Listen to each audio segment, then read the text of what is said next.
ꯂꯤꯄꯨꯟ ꯆꯦꯅꯦꯜꯕꯨ ꯃꯤꯠꯌꯦꯡ ꯇꯥꯕꯤꯔꯤꯕ ꯈ꯭ꯋꯥꯏ ꯇꯔꯥꯕꯨ ꯆꯦꯅꯦꯜ ꯑꯁꯤꯒꯤ ꯃꯥꯏꯀꯩꯗꯒꯤ ꯇꯔꯥꯝꯅ ꯑꯣꯛꯆꯔꯤ꯫ ꯏꯔꯝꯗꯝꯒꯤ ꯑꯣꯏꯕ ꯐꯨꯡꯒꯥꯋꯥꯔꯤ ꯂꯣꯏꯅꯅ ꯇꯣꯉꯥꯟ ꯇꯣꯉꯥꯟꯕ ꯐꯨꯔꯨꯞ ꯀꯥꯡꯂꯨꯞꯀꯤ ꯋꯥꯔꯤ ꯃꯆꯥ ꯀꯌꯥ ꯑꯃ ꯆꯦꯅꯦꯜ ꯑꯁꯤꯅ ꯃꯤꯌꯥꯝꯗ ꯂꯦꯞꯄ ꯂꯩꯇꯅ ꯈꯨꯗꯣꯜ ꯇꯝꯖꯔꯤ꯫ ꯂꯣꯏꯅꯅ ꯆꯦꯅꯦꯜ ꯑꯁꯤꯕꯨ ꯍꯦꯟꯅ ꯃꯄꯨꯡ ꯐꯥꯅꯕꯒꯤꯗꯃꯛꯇ ꯑꯗꯣꯝꯒꯤ ꯊꯧꯖꯥꯜ ꯅꯤꯖꯔꯤ꯫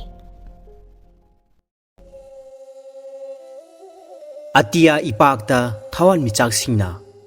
ꯀꯨꯐꯦꯠ ꯀꯥꯐꯦꯠ ꯇꯧꯔꯤ꯫ ꯃꯔꯛ ꯃꯔꯛꯇ ꯑꯃꯝ ꯑꯅꯤ ꯀꯦꯟꯈꯤꯕꯁꯨ ꯌꯥꯎꯔꯤ꯫ ꯕꯔꯥꯛꯀꯤ ꯏꯆꯦꯜ ꯈꯣꯟꯊꯥꯡꯅ ꯅꯥꯀꯣꯡꯗ ꯌꯩꯔꯔꯤ꯫ ꯃꯤ ꯑꯇꯩ ꯀꯅꯥꯃꯠꯇ ꯀꯨꯝꯊꯅꯔꯛꯇ꯭ꯔꯤ꯫ ꯃꯄꯥ ꯃꯆꯥꯇꯅꯤ꯫ ꯃꯆꯥꯅ ꯅꯧ ꯄꯥꯏꯔꯤ꯫ ꯃꯄꯥꯅ ꯏꯟ ꯑꯗꯣ ꯁꯦꯝꯂꯤ꯫ ꯃꯆꯥꯔꯣꯝꯗ ꯌꯦꯡꯊꯣꯛꯈꯤꯕꯗ ꯅꯧ ꯄꯥꯏꯅ ꯄꯥꯏꯅ ꯎꯏꯔꯤ ꯎꯏꯔꯤ ꯇꯧꯗꯨꯅ ꯂꯩꯔꯝꯕꯗꯣ ꯃꯄꯥꯅ ꯎꯔꯨꯔꯦ꯫ ꯍꯥꯏꯃ ꯃꯅꯤ, ꯃꯁꯤ ꯎꯏꯔꯤ ꯃꯥꯜꯂꯦꯅꯦ꯫ ꯅꯨꯃꯤꯠ ꯊꯣꯛꯀꯗꯧꯔ ꯐꯥꯎꯕꯗ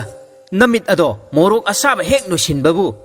ꯍꯩ, ꯏꯁꯤꯡꯗꯅꯦ ꯅꯃꯥꯏ ꯑꯗꯣ ꯁꯦꯡꯅ ꯇꯥꯊꯣꯛꯎ꯫ ꯅꯧ ꯑꯗꯣ ꯍꯤꯅꯨꯡꯗ ꯊꯝꯂꯦ ꯍꯥꯏꯔꯒ ꯃꯅꯤ ꯃꯄꯥꯒꯤ ꯌꯥꯊꯪ ꯃꯇꯨꯡ ꯏꯟꯅ ꯃꯃꯥꯏ ꯑꯗꯣ ꯇꯥꯊꯣꯛꯏ꯫ ꯃꯗꯨꯗꯒꯤ ꯁꯦꯠꯂꯤꯕ ꯈꯨꯗꯩ ꯑꯗꯨꯒꯤ ꯀꯨꯟꯖꯥ ꯃꯆꯤꯗ ꯃꯃꯥꯏ ꯑꯗꯣ ꯇꯩꯊꯣꯛꯂꯒ ꯅꯧ ꯑꯗꯣ ꯑꯃꯨꯛ ꯄꯥꯏꯈꯠꯂꯤ꯫ ꯃꯆꯥꯒꯤ ꯃꯇꯧ ꯑꯗꯨ ꯎꯕꯗ ꯅꯨꯡꯁꯤꯔꯛꯂ ꯃꯥꯜꯂꯦ꯫ ꯁꯦꯒꯥꯏꯔꯕ ꯂꯧꯈꯥꯡ ꯐꯨꯔꯤꯠ ꯑꯗꯨꯗꯒꯤ ꯌꯦꯠ ꯊꯪꯕ ꯈꯥꯎꯗꯒꯤ ꯕꯦꯔꯤ ꯃꯆꯩ ꯑꯃꯒ ꯃꯩꯈꯦꯠ ꯑꯃꯒ ꯂꯧꯊꯣꯔꯛꯇꯨꯅ ꯍꯥꯏꯔꯛꯏ꯫ ꯁꯦ, ꯕꯦꯔꯤ ꯃꯆꯩꯁꯤꯃꯅꯦ ꯌꯥꯎꯔꯤꯁꯦ, ꯆꯝꯃꯨ꯫ ꯑꯃꯨꯛ ꯑꯅꯤꯔꯛ ꯆꯤꯡꯂꯒꯅꯦ ꯑꯩꯉꯣꯟꯗ ꯑꯃꯨꯛ ꯄꯤꯔꯛꯎ꯫ ꯃꯅꯤꯅ ꯕꯦꯔꯤ ꯑꯗꯨꯕꯨ ꯃꯆꯤꯟꯗ ꯆꯨꯞꯂꯒ ꯃꯩꯈꯦꯠ ꯑꯗꯣ ꯈꯦꯠꯀꯗꯕꯒꯤ ꯂꯥꯛꯅꯩ꯫ ꯃꯔꯨ ꯑꯅꯤ ꯑꯍꯨꯝ ꯈꯦꯠꯂꯕ ꯐꯥꯎꯕꯗ ꯃꯩ ꯍꯧꯗ꯭ꯔꯕꯗ ꯁꯥꯎꯅꯤꯡꯂ ꯃꯥꯜꯂꯦ꯫ ꯃꯨꯔꯨꯝ ꯃꯨꯔꯨꯝ ꯁꯣꯜꯂꯛꯏ꯫ ꯃꯁꯤꯗꯤ ꯇꯨꯔꯦꯟ ꯃꯌꯥꯏꯗꯅ ꯍꯦꯛꯇ ꯅꯝꯁꯤꯟꯕꯕꯨ꯫ ꯀꯗꯥꯏ ꯑꯩ ꯇꯧꯒꯦ꯫ ꯍꯧꯖꯤꯛꯀꯥꯟꯒꯤ ꯃꯩꯈꯦꯠꯁꯤꯅꯕꯨꯅꯦ ꯅꯥꯀꯟ ꯅꯥꯝꯃꯗ ꯍꯤꯗꯥꯛ ꯇꯩꯔꯗꯨꯅ ꯄꯩꯁꯥ ꯂꯧꯒꯗꯕꯒꯤ ꯐꯤꯒꯤ ꯇꯧꯔꯤꯕ꯫ ꯑꯁꯤ ꯍꯥꯏꯗꯨꯅ ꯆꯪꯁꯤꯜꯂꯛꯂꯒ ꯃꯩꯈꯦꯠ ꯑꯗꯣ ꯈꯦꯠꯂꯔꯤ꯫ ꯃꯅꯤꯅ ꯕꯦꯔꯤ ꯑꯗꯣ ꯑꯃꯨꯛꯇꯪ ꯁꯥꯡꯅ ꯍꯦꯛ ꯆꯤꯡꯕ ꯂꯣꯏꯕꯒ ꯑꯁꯣꯝ ꯋꯥꯡꯃꯒꯤ ꯘꯥꯠꯇ ꯂꯩꯕ ꯃꯀꯣꯛ ꯖꯇꯥ ꯇꯥꯕ ꯁꯥꯗꯨ ꯑꯗꯨꯒꯤ ꯈꯣꯜꯂꯥꯎ ꯅꯥꯀꯣꯡꯗ ꯌꯩꯔꯔꯤ꯫ ꯕꯣꯝ ꯚꯣꯂꯦꯅꯥꯊ ꯖय ꯁꯤꯕ ꯁꯝꯚꯨ꯫ ꯁꯥꯗꯨ ꯑꯁꯤ ꯍꯧꯔꯕꯗꯤ ꯅꯣꯡꯉꯥꯜꯂꯅꯤ꯫ ꯀꯨꯏꯔꯔꯣꯏ ꯃꯤ ꯑꯇꯩꯁꯨ ꯀꯨꯝꯅꯔꯛꯂꯅꯤ꯫ ꯂꯣꯡꯒꯣꯏ ꯕꯕꯥꯒꯤ ꯏꯔꯣꯜꯂꯣꯝꯗ ꯃꯄꯥ ꯃꯆꯥ ꯍꯤ ꯍꯣꯟꯖꯤꯜꯂꯤ꯫ ꯃꯐꯝ ꯑꯁꯤ ꯃꯤ ꯑꯌꯥꯝꯕꯅ ꯆꯪꯕꯗ ꯈꯔ ꯍꯪꯒꯣꯏꯅꯩ꯫ ꯑꯗꯨꯕꯨ ꯉꯥꯗꯤ ꯌꯥꯝꯅ ꯂꯩꯒꯜꯂꯤ꯫ ꯏꯁꯤꯡ ꯈꯔꯕꯨ ꯆꯥꯎꯔꯕꯗꯤ ꯅꯥꯁꯨꯕꯤꯅ ꯁꯧ ꯁꯥꯏ꯫ ꯃꯔꯛ ꯃꯔꯛꯇ ꯒꯣꯔꯤꯌꯥꯟꯁꯨ ꯐꯥꯎꯒꯠꯂꯤ꯫ ꯍꯥꯀꯨꯝ ꯃꯐꯝ ꯑꯁꯤꯗ ꯒꯣꯔꯤꯌꯥꯟ ꯑꯃ ꯅꯣꯡꯃꯩꯅ ꯀꯥꯞꯇꯨꯅ ꯍꯥꯠꯈꯤ꯫ ꯏꯟꯗ ꯀꯛ ꯂꯥꯎꯅ ꯊꯦꯡꯅꯕꯒꯨꯝ ꯇꯧꯔꯤ ꯍꯥꯏꯗꯨꯅ ꯃꯄꯥꯅ ꯏꯟ ꯑꯗꯣ ꯁꯣꯟꯒꯠꯂꯤ꯫ ꯑꯗꯨꯕꯨ ꯀꯔꯤꯃꯠꯇ ꯌꯥꯎꯔꯛꯇ꯭ꯔꯦ꯫ ꯍꯤꯅꯥꯛ ꯑꯗꯨꯗ ꯃꯍꯥꯛꯄꯨ ꯀꯔꯦꯝꯅꯕ ꯑꯣꯏꯅ ꯅꯥꯁꯨꯕꯤ ꯑꯃ ꯐꯨꯡ ꯂꯥꯎꯅ ꯐꯥꯎꯒꯠꯂꯛꯏ꯫ ꯏꯔꯦꯟ ꯑꯗꯨꯗ ꯑꯃꯨꯛ ꯑꯅꯤꯔꯛ ꯁꯣꯟꯗꯨꯅ ꯌꯦꯡꯂꯝꯂꯒ ꯀꯥꯟꯅꯗ꯭ꯔꯕꯗꯨꯗ ꯃꯄꯥꯝꯆꯥ ꯃꯈꯥꯔꯣꯝꯗ ꯄꯥꯡꯅ ꯍꯣꯟꯊꯔꯛꯂꯦ꯫ ꯁꯔꯛ ꯑꯁꯤꯗ ꯍꯤ ꯃꯔꯤ ꯃꯉꯥꯁꯨ ꯇꯥꯔꯛꯂꯤ꯫ ꯅꯣꯡꯁꯨ ꯐꯅ ꯅꯤꯡꯊꯤꯅ ꯉꯥꯟꯊꯣꯔꯛꯂꯦ꯫ ꯈꯔ ꯆꯠꯊꯔꯒ ꯅꯥꯎꯔꯦꯝꯒꯤ ꯍꯤꯗꯦꯜ ꯃꯄꯥ ꯑꯗꯨꯗ ꯂꯥꯏꯕꯛ ꯆꯨꯝꯂꯨꯔꯦ꯫ ꯏꯟꯗ ꯉꯧꯔꯣꯛ ꯉꯧꯅ ꯐꯅ ꯅꯤꯡꯊꯤꯅ ꯆꯥꯎꯔꯕ ꯏꯂꯤꯁꯥ ꯑꯃ ꯐ꯭ꯔꯪ ꯐ꯭ꯔꯪ ꯂꯥꯎꯅ ꯆꯣꯡꯕ ꯎꯔꯦ꯫ ꯃꯄꯥ ꯃꯆꯥꯒꯤ ꯃꯥꯏꯊꯣꯡ ꯑꯅꯤꯗꯣ ꯈꯪꯉꯥꯟ ꯉꯥꯟꯊꯣꯔꯛꯄꯒꯨꯝ ꯇꯧꯏ꯫ ꯑꯉꯥꯡ ꯑꯣꯏꯔꯤꯕ ꯃꯅꯤꯒꯤ ꯃꯆꯤꯟꯗꯒꯤ ꯈꯪꯍꯧꯗꯅ ꯊꯣꯔꯛꯏ꯫ ꯏꯁ, ꯐꯖꯔꯦꯗ ꯁꯤꯗꯤ꯫ ꯍꯥꯎꯔꯅꯤꯀꯣ ꯄꯥꯕꯣ꯫ ꯍꯩ, ꯇꯨꯃꯤꯟ ꯂꯩꯌꯨ, ꯇꯧꯍꯩꯗꯦ, ꯍꯥꯏꯍꯩꯗꯦꯅꯦꯍꯦ꯫ ꯃꯄꯥꯅ ꯆꯩꯍꯠꯂꯤ꯫ ꯍꯤꯗꯦꯜꯗ ꯃꯤ ꯀꯨꯝꯊꯔꯛꯄꯒꯨꯝ ꯇꯧꯔꯤ ꯍꯥꯏꯗꯨꯅ ꯌꯦꯡꯊꯣꯛꯈꯤꯕꯗ ꯅꯥꯎꯔꯦꯝꯒꯤ ꯃꯔꯦꯡ ꯊꯣꯜꯂꯕ ꯑꯍꯜ ꯑꯗꯣ ꯃꯈꯣꯏꯕꯨ ꯃꯨꯟꯅ ꯌꯦꯡꯗꯨꯅ ꯂꯩꯔꯝꯃꯤ꯫ ꯑꯗꯨꯒ ꯀꯧꯔꯛꯏ꯫ ꯃꯅꯤ ꯃꯄꯥ! ꯃꯅꯤ ꯃꯄꯥ! ꯑꯣ ꯃꯅꯤ ꯃꯄꯥ! ꯇꯥꯅ ꯇꯥꯁꯤꯟꯅꯗꯦ ꯃꯅꯤ ꯃꯄꯥꯅ꯫ ꯃꯍꯥꯛꯀ ꯔꯥꯁꯤ ꯊꯣꯏꯅ ꯇꯤꯟꯅꯗꯦ꯫ ꯑꯁ, ꯉꯥ ꯑꯁꯦ ꯂꯧꯍꯧꯒꯗꯕꯒꯤ ꯇꯧꯔꯤ ꯑꯣꯏꯔꯝꯒꯅꯤ꯫ ꯑꯗꯨꯕꯨ ꯃꯌꯥꯝꯅ ꯄꯤꯅꯔꯤꯕ ꯃꯃꯜꯗꯤ ꯈꯛ ꯄꯤꯔꯣꯏꯅꯦ꯫ ꯏꯅꯥꯛ ꯈꯨꯜꯂꯦ ꯍꯥꯏꯗꯨꯅꯅꯦ ꯊꯛ ꯍꯨꯜꯂꯣꯏ꯫ ꯑꯅꯥꯁꯤꯀꯤ ꯇꯧꯗꯨꯅ ꯆꯍꯤ 100 ꯆꯪꯒꯗꯧꯔꯤꯕ꯫ ꯑꯗꯨꯕꯨ ꯇꯠꯇꯅ ꯀꯧꯁꯤꯜꯂꯛꯄ ꯑꯗꯨꯗ ꯈꯨꯝꯗꯕ ꯌꯥꯗ꯭ꯔꯗꯨꯅ ꯈꯨꯝꯂꯛꯏ꯫ ꯀꯔꯤ ꯑꯣꯏꯔꯕꯅꯣ ꯈꯨꯔꯥꯕꯣ? ꯀꯌꯥ ꯌꯥꯝꯅ ꯐꯥꯔꯕꯒꯦ? ꯑꯩ ꯑꯃꯠꯇ ꯂꯩꯍꯧꯒꯦ꯫ ꯄꯥꯀꯤꯁꯇꯥꯟꯗꯒꯤ ꯉꯥ ꯂꯥꯛꯇꯕꯗꯒꯤꯅꯦ ꯏꯔꯩ ꯑꯁꯤ ꯎꯗ ꯌꯩꯁꯤꯟꯗꯨꯅ ꯈꯥꯡꯉꯦ꯫ ꯍꯛꯆꯥꯡ ꯑꯁꯤꯁꯨꯅꯦ ꯐꯆꯤꯜꯂꯛꯇ꯭ꯔꯦ꯫ ꯃꯅꯤ ꯃꯄꯥꯅ ꯃꯇꯣꯝꯇ ꯃꯨꯔꯨꯝ ꯃꯨꯔꯨꯝ ꯁꯣꯜꯂꯤ꯫ ꯁꯣꯔꯣꯛꯇꯒꯤ ꯀ꯭ꯋꯥꯛꯊꯤ ꯐꯥꯎꯕ ꯈꯨꯟꯕ ꯅꯪꯅꯗꯤ ꯀꯔꯤꯒꯤ ꯅꯔꯩ ꯑꯗꯣ ꯎꯗ ꯌꯦꯠꯁꯤꯜꯂꯣꯏ? ꯑꯗꯨꯗꯒꯤꯗꯤ ꯃꯈꯥ ꯇꯥꯅ ꯈꯨꯝꯂꯛꯏ꯫ ꯐꯥꯗꯦꯗ ꯑꯁꯤ ꯃꯇꯪꯅꯤ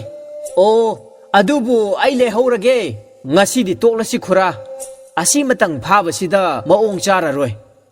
ꯌꯥꯔꯣꯏꯗꯧꯕ ꯑꯗꯨ ꯎꯕꯗ ꯅꯥꯎꯔꯦꯝꯒꯤ ꯑꯍꯜ ꯑꯗꯣ ꯃꯈꯥ ꯇꯥꯔꯛꯇ꯭ꯔꯦ ꯃꯁꯤꯒꯤ ꯑꯍꯜ ꯑꯁꯤ ꯊꯦꯡꯅꯔꯕꯗꯤ ꯗꯥꯏ ꯌꯥꯔꯔꯣꯏ ꯃꯄꯥꯅ ꯃꯨꯔꯨꯝ ꯃꯨꯔꯨꯝ ꯁꯣꯜꯂꯤꯕꯗꯨ ꯇꯥꯕꯗ ꯃꯆꯥ ꯑꯗꯨꯁꯨ ꯍꯥꯏꯔꯛꯏ ꯑꯩꯁꯨ ꯑꯣꯟꯊꯣꯛꯅ ꯅꯨꯡꯁꯤꯈꯤꯗ꯭ꯔꯦ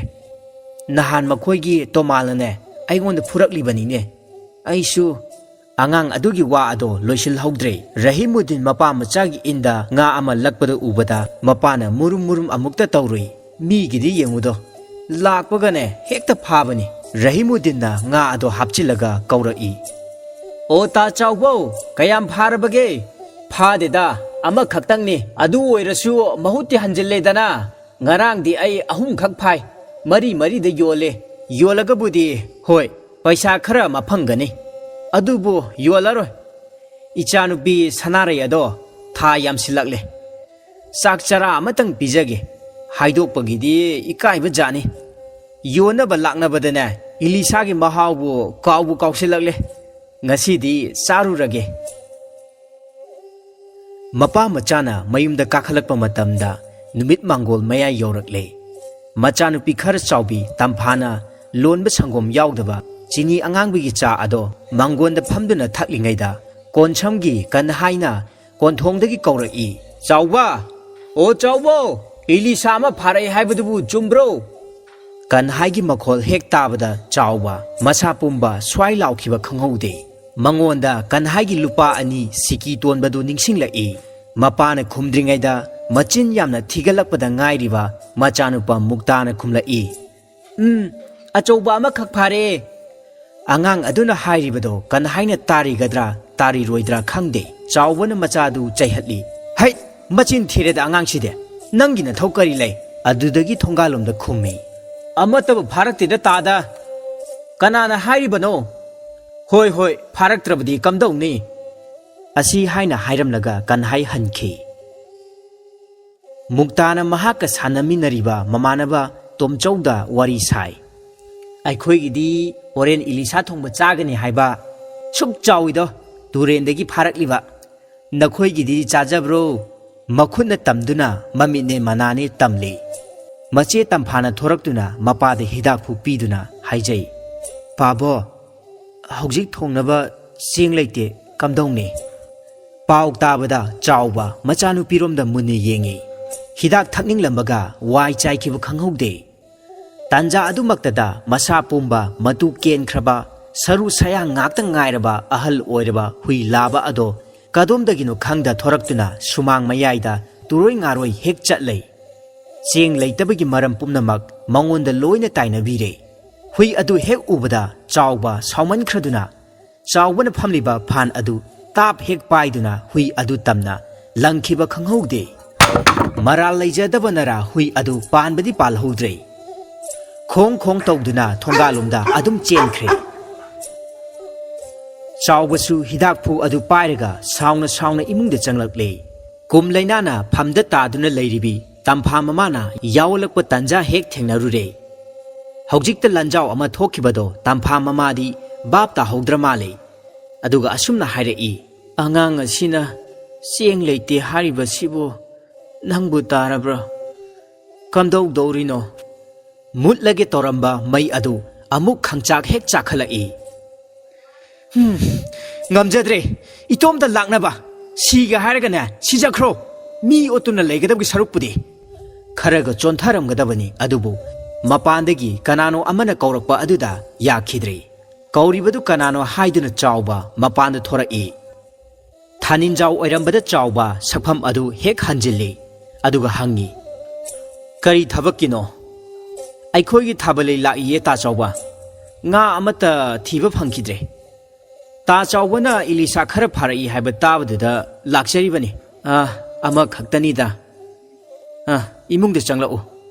ꯌꯦꯡꯉꯨ ꯂꯥꯎꯁꯦ ꯑꯁꯤ ꯍꯥꯏꯗꯨꯅ ꯆꯥꯎꯕꯅ ꯊꯥꯅꯤꯟꯖꯥꯎꯕꯨ ꯏꯃꯨꯡꯗ ꯄꯨꯁꯤꯟꯗꯨꯅ ꯉꯥ ꯑꯗꯨ ꯌꯦꯡꯍꯜꯂꯤ ꯀꯌꯥ ꯂꯧꯒꯗꯧꯔꯤ 3 ꯑꯗꯣ ꯂꯧꯒꯦꯗꯅ ꯕꯣꯔꯥꯀꯤ ꯏꯂꯤꯁꯥꯁꯨ ꯃꯍꯥꯎꯕꯅꯤꯗ ꯑꯦꯔꯥ 3.5 ꯄꯤꯔꯛꯀꯅꯤ ꯑꯁꯤ ꯍꯥꯏꯅ ꯍꯥꯏꯔꯒ ꯊꯥꯅꯤꯟꯖꯥꯎꯅ ꯉꯥ ꯑꯗꯨ ꯄꯥꯏꯈꯠꯂꯤ पैसादी हौजिक पीदबा यादेको सेंग वांगदौरिबनी होइदा पैसा ओइना लौगे हाइरबसु लौरो सेंग ओइना लौगे हाइरबसु लौरो असी हाइना हाइरमलगा nga adu puduna thanin jaw mapanda thoraki mahakna sumang hek yobaga muktana ui mapada kauduna hairoi pabo aikhoi gi nga pukhre lemna puriba natene he paisa pirakadoribani thanin jawna phagi pharang oina hairami angang adu wa makha tarakte pukhiba nga adu da munna yengduna lehowi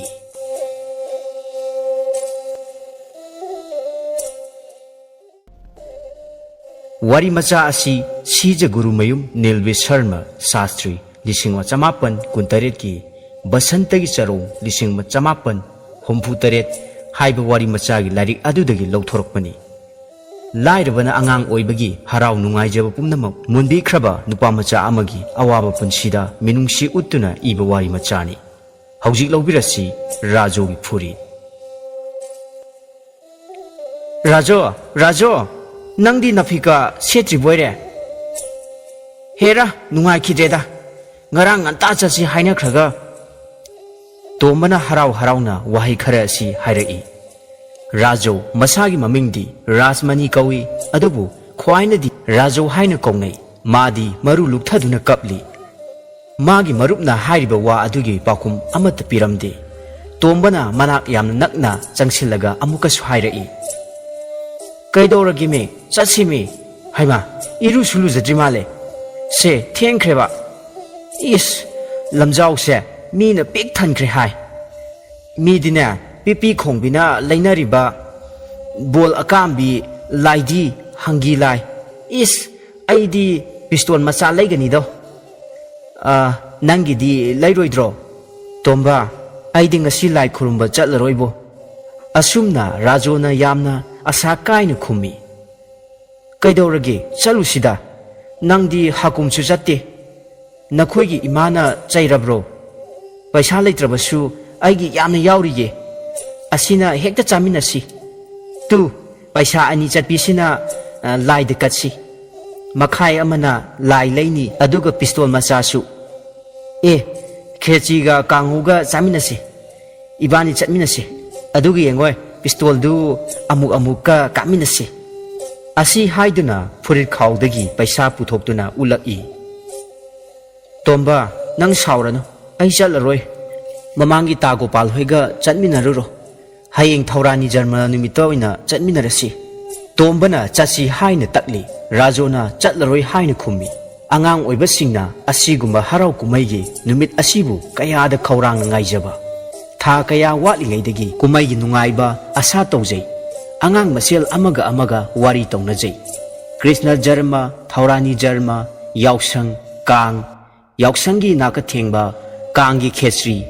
makhoina khali asuk nungaiba kumaising asi karigi yamna toina laktribano karigi damak numit khudingi yausang oidribano ngasi Krishna Jarma numitni angang leisabi pakhang pumnamak khawrang na ngaijabani Rajogisu khawrang na ngaijaba Krishna Jarma ngasi lakli Hakumgi Krishna Jarma da mana pamjaba lai amatang laijegi tawbada paisa sudaduna leiba ngamkhide nongmai marai rage haina chahi chuppa asi ngairakpani adubu lai khurumba chatpada setnaba rajogi mafi laijadi magi haibabu nungtigi lairik tamba chatpada setnaba khongrau segaiba amaga furit segaiba amaga lai furit asi Mamana hakum yausangda laibibani numit khudingi school kabada litnai thabaki kudam pumnamak amatta yaudre furit khaw animak hore muksu mapak sure tombana toina taksilakabada haidoktaba yadraduna khumlai tomba aigi phi setningai leitre adunani ai ngasi chatlaroi hera nangi ayuk school kabada setpadudi adudi sesu yamna segaire aduga motpana suloire adugi budi hojik hekta susi sapol leitrane ai ngaige suba loiraga phunga da mai thagalaga phausi maraina kangjani tombana haiba matung inna rajona sapon machet ama puthoraktuna furit adubu suba haurakle khongrau di kharasu ngauri kangba suwagani haiduna sudre tombana ukhong tenda ngaduna famladuna ngairi uchin nachina suba loraduna kanghannaba wakhal tongnarakle asum tongna makhoi ani gi pukningda Mahabali yaukhre yong lakna duna sanakre Raju gi mama lukhrabina chak thongnaba laphu chana mapul ama thamjarami madu mai thadoktuna furit phauba haurakle laphu chanam gi tangoina furit adu hanadi khara hena mosinkhre mamai thangda khara kanglakpa aduwaida mai tangkhai ama chak thokre onthokpani nungsi haitraba mai nangna Raju gi kumbi kale naidana thadok chadraba segairaba fudi asibu munbire Raju hauji kappa haurakle kumai yengningba gi wakhaldi lairaduna mamana phuragani sairagani haibi wakhalda amuk hena wahalle phi mai chakba kanbada ising pul amasu thugaire Raju gi segairaba yumasi laphu chanam gi tangoine furit mai chakpa gi tangoine ising pul ama maida haijinbane pomnamak asina pomchai chaikhre yengbada kumai oikhre Tombasu asa kairaduna tumina hogatuna chatkre mana chatna khalli ngasidi Rajobu mamana soidana phobiragani pumnamak asi magi khujin thorangdagini khallubada tombagi angang oibagi thamoi sokre thuna yang chatkiduna Mahabali yaukhre Rajo ngaiha kaptuna laire mamana chairagani khanbada maha kappa changkhidre taping na hogalaga chairiba mayamsing adubu tasin khomjinba haurakle Thabak loiraba matungda mangonda tumina phamduna laikre laikai adu angang amata laitre pumnamak Mahabali yaukhre Rajona khalai laikai gi imanaba pumnamak Mahabali da lairamgani makhoi pumnamak yong yenglamgani ko sekpi yenglamgani mamai thangda mathang ningsinglai makhal makha kayagi sanapot bilatin bon hangi lai chana saba makhal gi lai sing Mathanta phamlambadagi mama lakpre yenge haina thongalda thorakle thongandagi sorok yaukhre masamana ipha phai mamai mamit ipom pomi lamjawda angang sangu chatli kayana kakhannarakli kaya amana kumthanarakli kanagi bol akambi kaikhre kanagi lai makhong tatle angang khara mare yenaduna lai amana hai yongnaw machadi mamagi managanda koli amana khumlai mamagi mabukta koli khara chawwa angang amana hairei yong amuba lei apikpa amana khummi leite kesu achawwa angang aduna amu hairei nangna khangbra binabon gi yongdi mui haine aikhoi ibokna kaisu brindavan gi wa palakpa aduda apikpa angang adu maithire matagum tumina laikre ngaihak leiraga angang sangu ama amuk mare yetna na lai makhoi gi maraktagi amana asumna hairei Sekbidi nungthilda mamit ude amana khumi makusu ude habdudi khangra amana amuk hairai sekbidi boroi chai apikpa angang amana khumlai aikhoi gi sumangda hauba pungdon su chai khangra